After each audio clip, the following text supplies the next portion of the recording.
I am Bob Copperstone, a former newspaper journalist, and I like to write stories that mostly deal with my childhood in the mid-20th century. During my 80-plus years, I have accumulated troves of facts and memories as I experienced them here in Wahoo and surrounding Saunders County. These vignettes are presented as true and factual to the best of my recollection, and I wish to pass them on before they blink, flicker, and go dark forever. This is Growing Up Wigwam, as told by Uncle Bob.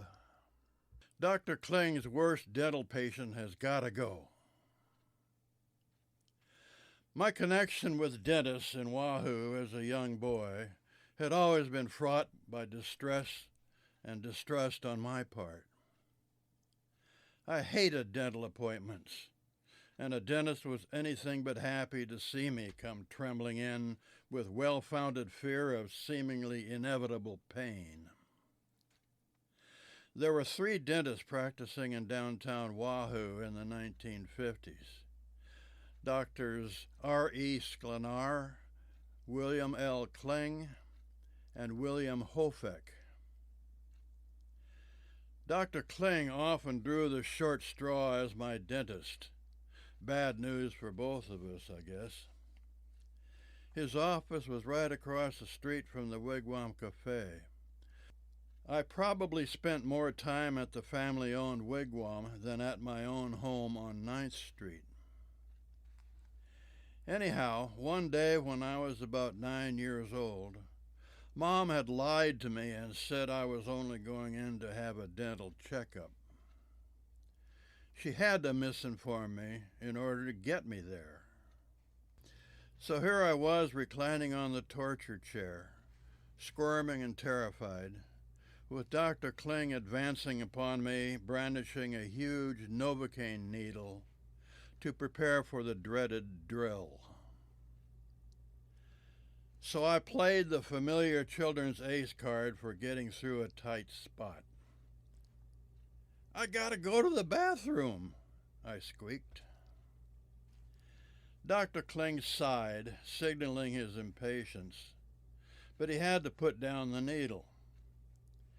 When a kid's gotta go, he's gotta go, and it was my last refuge. I scampered out of the office door and found the bathroom down the hall. Dashing in, I locked the heavy wooden door behind me. The minutes ticked by. I refused to come out. I didn't have a plan B, but all I knew was that as long as I was locked in here, no one can hurt me.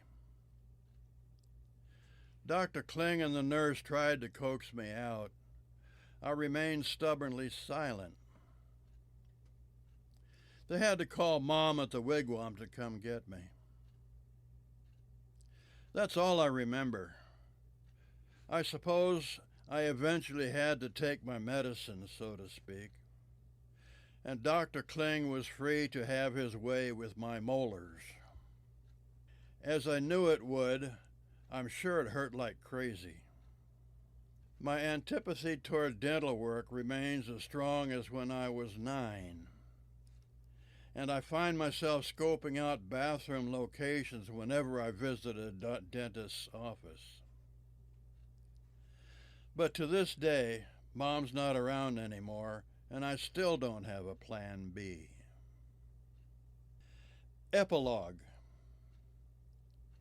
Not too long ago, while I was undergoing oral surgery at the University of Nebraska School of Dentistry in Lincoln, the surgeon brought out my sworn enemy, the Novocain, now lidocaine, needle. I braced myself for another round with my old enemy, pain. But to my amazement, there was not a single jolt during the long drilling and yanking process. My jaw, if it hadn't been deadened, would have dropped in surprise. "How did you do that?" I asked him, and I told him of my lifelong bouts of dental agony. The surgeon explained he had found that the nerves running through my temples are located quite higher than in most people. It turns out that my lifetime of dental agony was, in effect, quite unnecessary. I was both relieved and peeved. I remembered all the dentists who, over the years, had blindly shot anesthesia blanks into my head. Dr. Kling, thanks for nothing. Mom, you did good.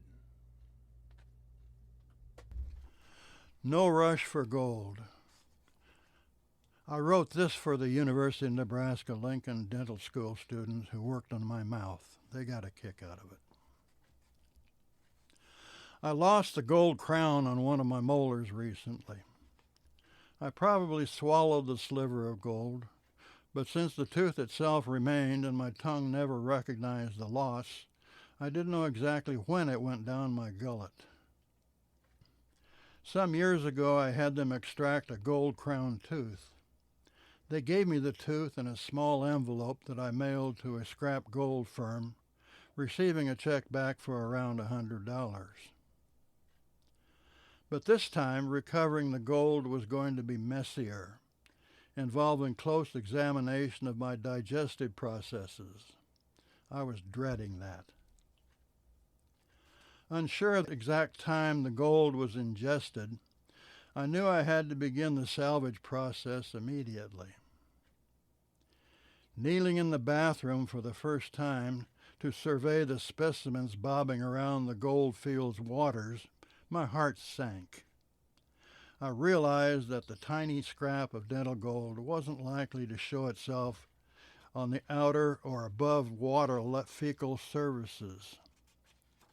Frequent, messy, hands-on exploratory examinations and probes were going to be necessary.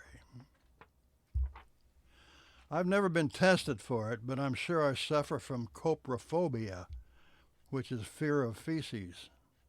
I have every symptom. So I thought to myself, how much would I be willing to pay to avoid going through all this? I knew the answer immediately. Relieved, I got up off my knees, flushed away the possible treasure of the Sierra Madre, and lowered the lid. Best $100 I ever forfeited.